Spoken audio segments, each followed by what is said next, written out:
So guys, luto tayo ng adobong galunggong. Lagyan muna natin na sa mga ingredients guys.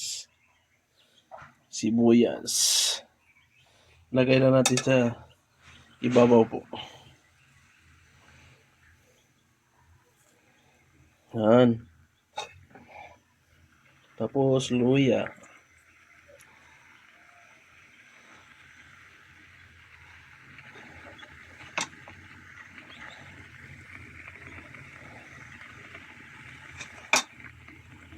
Saka bawang. Yan sa taas guys, ilagay natin.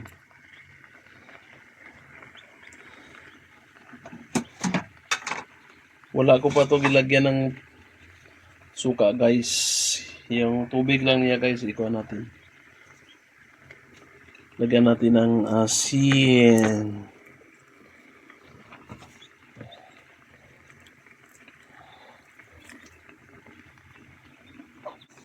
Yung guys, naglabas na yung sarili niyang tubig guys. Hintayin na natin na matuyo yung tubig niya mismo. Tapos, saka natin lagyan ng suka, toyo, at saka mantika po. Yon ang adobong isdang galunggong. Tingnan nyo to yung guys, kung ganyan na, may timplado na siya guys. Kulang na lang suka, toyo, at saka mantika po. Tayo natin matuyo ang mismong sabaw niya. Takpan muna natin guys. Tingnan niyo kung maluto na to pagkatapos. Yun guys. So, tingnan nyo guys. Nag-iba ng kulay sa isda guys. Dami-dami pang sabaw. Grabe guys. Yung bango-bango na guys.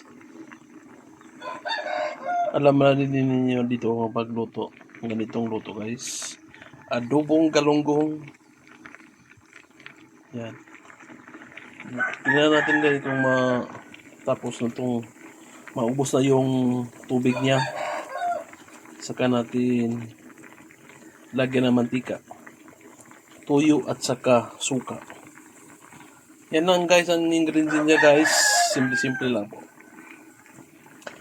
Sana po masayahan ka dito sa video guys na simple luto lang. Takpan muna natin guys para maubos yung sarili niyang sabaw.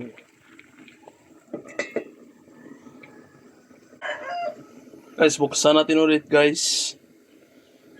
Kung natuyo na ba yung sabaw. Ay, hindi pa rin. Pero ang bango-bango na niya guys oh.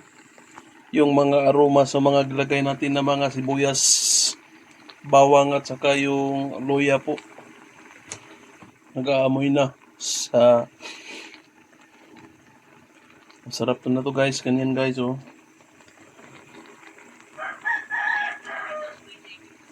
Hindi pa siya lagyan ng tuyo at saka mantika.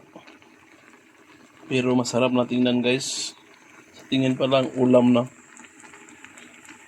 Yun guys. Takpan natin ulit guys. Kasi dami-dami pang sabaw.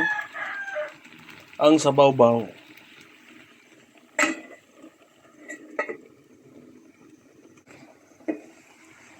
Yan guys. Wala nang sabaw.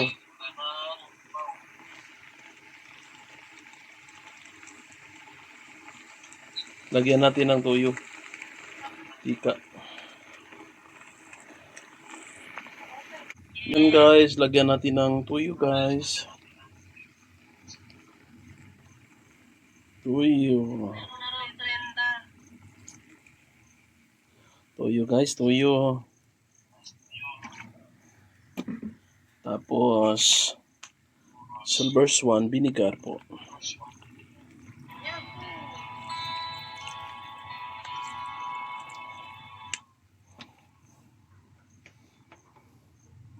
Tapos mantika.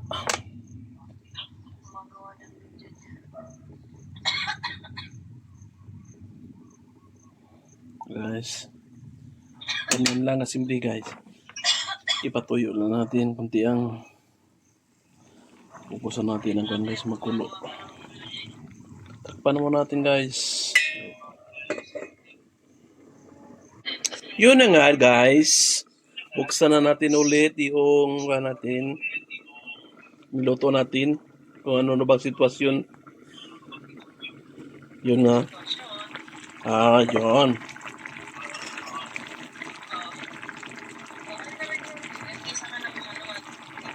Yun. Ito lang guys. Yan ang sitwasyon natin guys. Kunti-kunti lang natin na sabaw kasi ayaw ko na maraming sabaw kasi hindi masarap yung isda na sa loob yung laman niya. Yung dapat makapasok sa laman yung timplada natin guys. Para pagkain natin masarap malinamnam yung laman niya. Okay guys. Takpan na natin ulit. Hanggang magtutuyo kunti yung sabaw. Okay? Buksan natin ulit guys. Kung wala na bang sabaw. Uy. Konti na lang. Maluto na. Luto naman talaga siya guys. Pero yung sabaw lang ipakuha natin.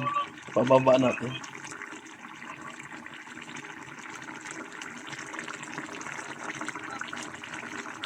Paubusan na natin konti yung sabaw. Sinsya na kayo guys, ganito lang na-afford natin kasi wala tayong pera pambili. Matanggap naman ako guys ng Gcash guys. Kung sinong gusto magbigay sa atin ng Gcash guys, ilagay ko lang sa description box yung yung number ko. Kasi wala na tayong pambili ulam, wala tayong ma-content guys.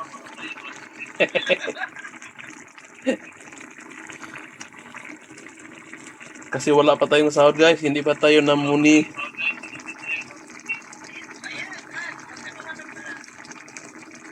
Buksan natin guys. Kasi yan. Kunti na lang sabaw guys.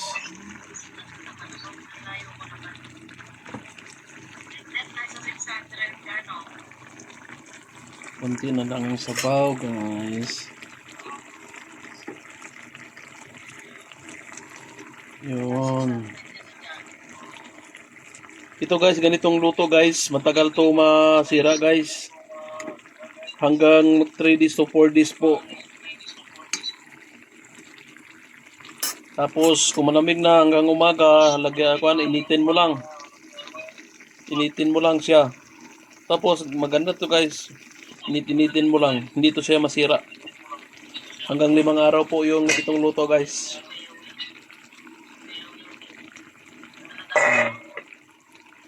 Kung maniwala ka man sa hindi guys, wala akong pakialam. Kung ganun hindi ko sasabi ka sa'yo. Okay guys. Ito na lang tayo guys kasi konti na lang sabaw po. Salamat po sa panonood po guys. Hanggang sa muli guys. Ang video ko i-upload guys. Don't forget to subscribe guys to my YouTube channel. Please support guys. Thank you po. Thank you. Bye.